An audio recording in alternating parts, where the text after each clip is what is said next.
మీనరాశి వారికి ఈ సంవత్సరం ఎలా ఉండబోతోంది, పరిష్కార మార్గాలు ఏంటి, మా విఎస్టీ న్యూస్ ఛానల్ ప్రేక్షకులకు తెలియజేయగలరు? మీనరాశి పూర్వాభాద్ర 4వ పాదం, ఉత్తరాభాద్ర 1, 2, 3, 4 పాదములు, రేవతి నక్షత్రం 1, 2, 3, 4 పాదములు. ఈ 9 పాదములు కూడా మీనరాశి. ఈ రాశి వారికి ఆదాయం 11, వ్యయం 2, రాజపూజ్యం 2, అవమానం 4. ఈ రాశి వారికి ఈ సంవత్సరం చాలా పరీక్షాకాలం అని చెప్పవచ్చు. అన్ని వ్యవహారాలలో చాలా జాగ్రత్తగా ఉండాలి. కొన్ని సవాళ్ళను ఎదుర్కొంటారు. వృత్తి వ్యాపార రంగాల్లో అభివృద్ధి చాలా తక్కువగా ఉంటుంది. సత్కర్మలు సత్ఫలితాలని అందిస్తాయి. అలాగే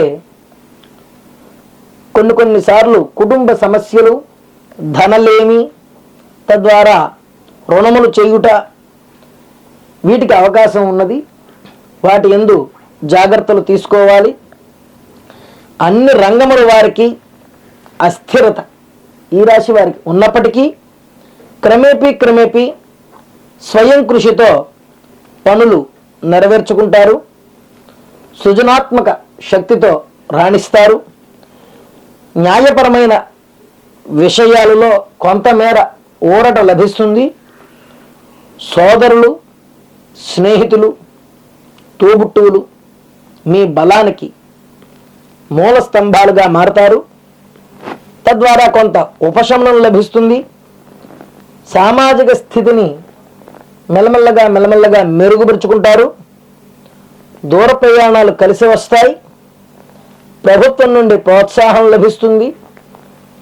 అన్ని వ్యవహారాలలో ఆచితూచి ముందుకు సాగాలి.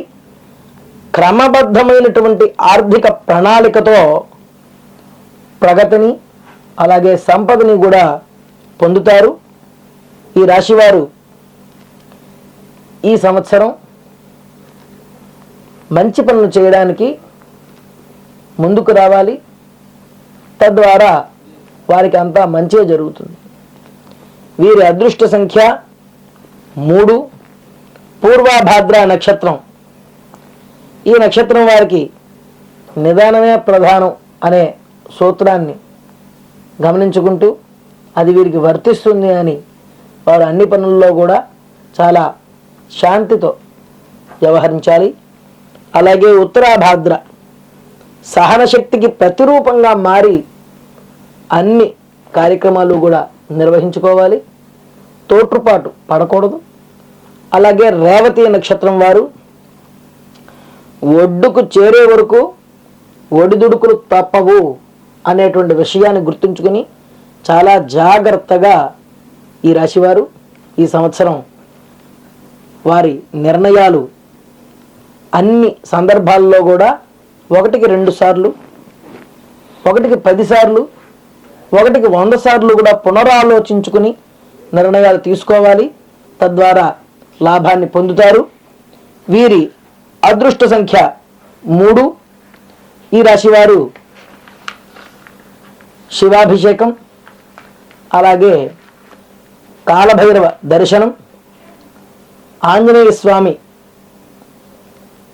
ఆరాధన, అలాగే కనకధారా స్తోత్రం పఠించడం, శనికి జపము, హోమము చేయుట. ఈ రాశివారు ప్రభుత్వ పరంగా ఎవరైతే అభ్యర్థులు ఉంటారో, ప్రభుత్వ ఉద్యోగులు ఉంటారో వారు స్థానాల్లో పనులన్నింటినీ కూడా చాలా జాగ్రత్తతో వ్యవహరించుకోవాలి. లేకపోయినట్లయితే చాలా కష్టాలని పొందే అవకాశం ఉన్నది. వీరు ముఖ్యంగా గోసేవ, అలాగే అనాథ శరణాలయాలకి వెళ్ళి అక్కడ ఉండేటువంటి వారికి ఉపయోగించే పనులు చేయడం ద్వారా శుభాలను పొందుతారు.